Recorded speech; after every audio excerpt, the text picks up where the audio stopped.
breaking news right now. A 3.8 magnitude earthquake rocked Escambia counties in both Alabama and Florida. It happened this morning near the town of FLOMATON at the state line.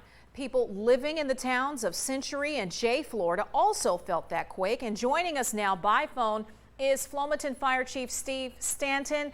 Chief, did you feel the shaking? Oh yeah, I felt it real well. Wow. Can you tell us a little bit about what you experienced in that time? Well, I was about a block from the firehouse in my truck, and I just felt, my truck started shaking, and I looked back to see if anybody had hit me. And then when I seen there wasn't nobody around me, I knew then what it was. And then, my phone just blowed up with people from Flomaton calling, and I knew then, I said, it's got to be an earthquake. And actually, I just got off the phone with a business downtown, and they really felt it. They come running out of the office, and had one guy on the phone. He said that he was getting his truck, and he thought somebody was on the bumper jumping up and down on it. Wow, that's strong. Have you heard of any damage in the area? I have not heard of no damage. I have heard of a couple of pictures that fell off the wall. Heard dishes shaking in the kitchen, and I've heard all kind of stories about, what's took place. But I can tell you, it shook Flomaton pretty well. Have you ever felt anything like this before in that area, Chief? Yeah, yes, okay. I have. In 1995, which I was asleep. It was 4 o'clock in the morning, and I think that one was a little bit bigger, but we was asleep, so we didn't really realize it till we, got awake. And but now this one here, right up in the middle of the day, and I think everybody, this is like our third or fourth one. Wow. And I think everybody's pretty used to it. And naturally, you just sit there and all of a sudden your house or your business or whatever goes to shaking, you wonder, what in the world is this? Wow.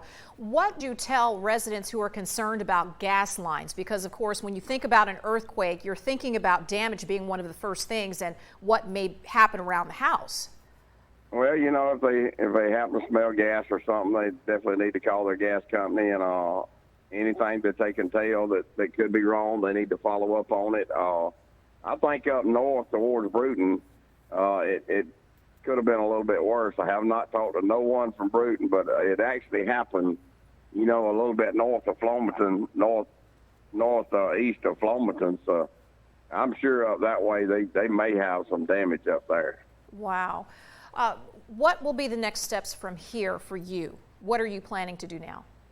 Well, we've got no damage, and we've had no 911 calls that I know of. I know that the police department did get some calls on it, but, nothing really you can do because we all feel like we know what it is, and as long as you have no one hurt and no damage, you pretty well, you're a limbo there that just, waiting to see if we hear of any damage. But I tell you, it's getting pretty regular around here, ain't it? Wow.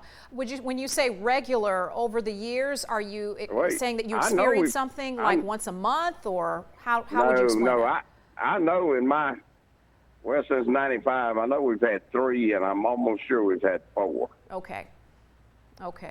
All right. Well, Chief, we are certainly glad that everyone is okay and that you are okay. Obviously, something that we wouldn't expect, and I'm sure that had a lot of rattled nerves for a lot of people in that area, no doubt. But of course, we want to thank you for your time, and of course, we will be keeping in touch with you throughout the course of the day today. Chief Steve Stanton with the Flomaton Fire Department. Thank you so much. All right, just minutes ago, I talked to Dr. Alex Beebe, an associate geology professor with the University of South Alabama, about this earthquake, and here's what he had to say.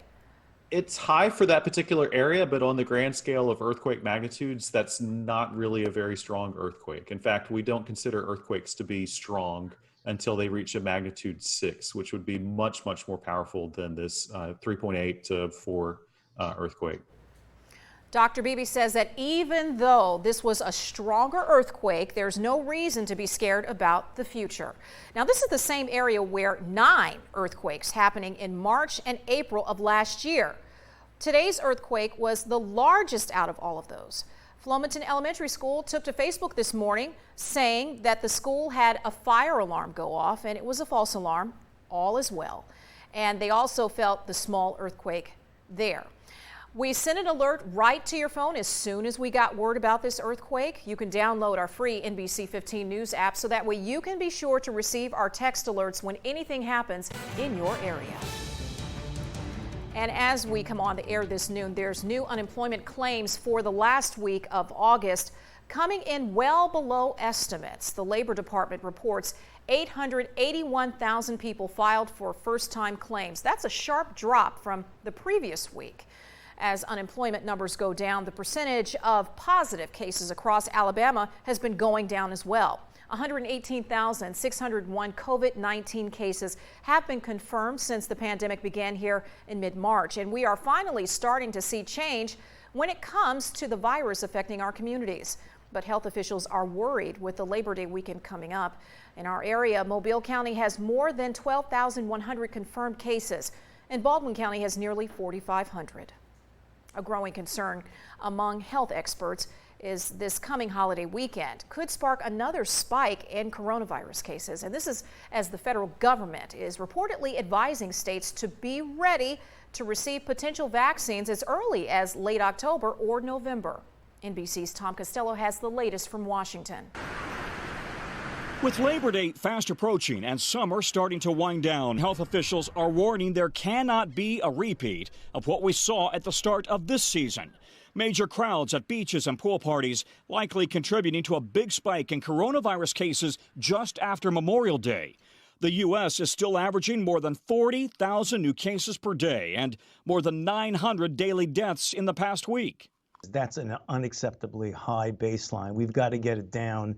Dr. Anthony Fauci says that number needs to drop from 40,000 closer to 10,000 or fewer as we approach the flu season. You don't need to lock yourself down, but don't be careless about things.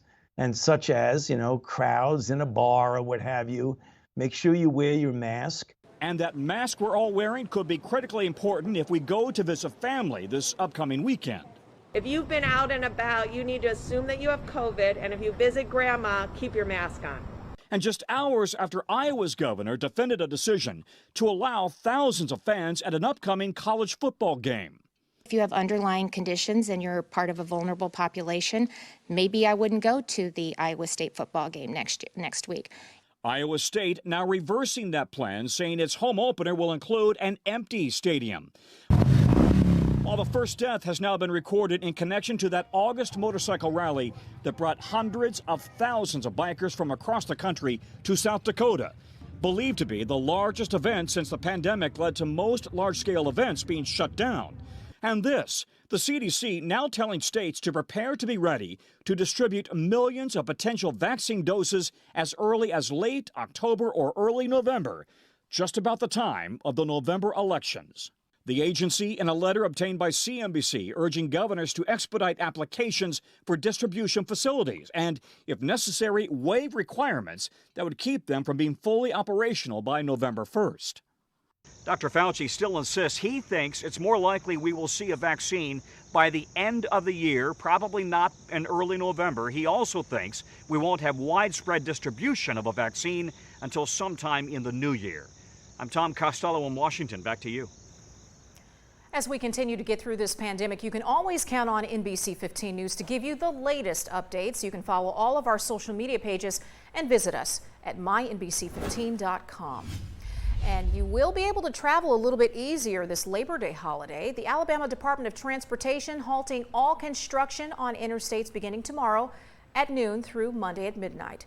And there will be no temporary lane closures during that time. If you plan to travel this weekend, remember, don't drink and drive and always wear your seatbelt. Another sunny day along the Gulf Coast. Lots of humidity in the area, though. As you can imagine, folks are getting ready for that. NBC 15's meteorologist Kyle Hansen joining us now. He has the Gulf Coast certified most accurate forecast by weather rate. So how hot will it get today, Kyle? We're looking at low 90s, so pretty close to normal, maybe a touch above normal high temperatures for this time of year. You just saw a view of Gulf Shores. Perfect day at the beach. Right now down there 89 degrees. It's 87 currently in Mobile, 85 in Grove Hill, one of the cooler spots, and 91 in Pensacola. Fort Walton Beach, though, look at that.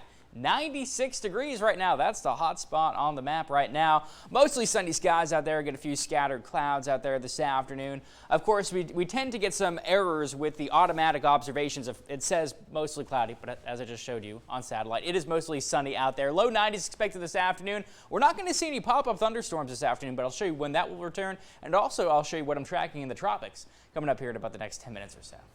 Thanks, Kyle. You can download our free NBC 15 weather app so you can stay weather aware. You can track storms on the go, watch the latest forecast, and receive alerts when disruptive weather is in your area.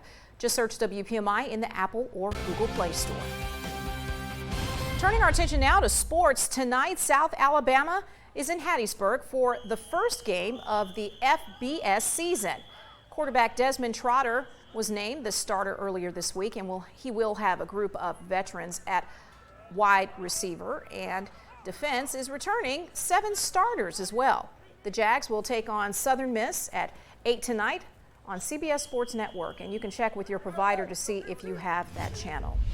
Today is game day. Tomorrow is College Colors Day. When you put on your crimson, your orange, or your red, white, and blue, we want to see it. You can send us your College Colors selfies. You can download our free NBC 15 News app in the App Store. Click Explore at the bottom of the screen and then click Chime In to upload your pictures. You can visit mynbc15.com/chime in, and you may see your pictures and videos right here on NBC 15. A deadly blaze caught on camera. These flames left crew members scrambling to safety. Forced to leave. As eviction moratoriums expire, residents in Houston are struggling to find a place to stay.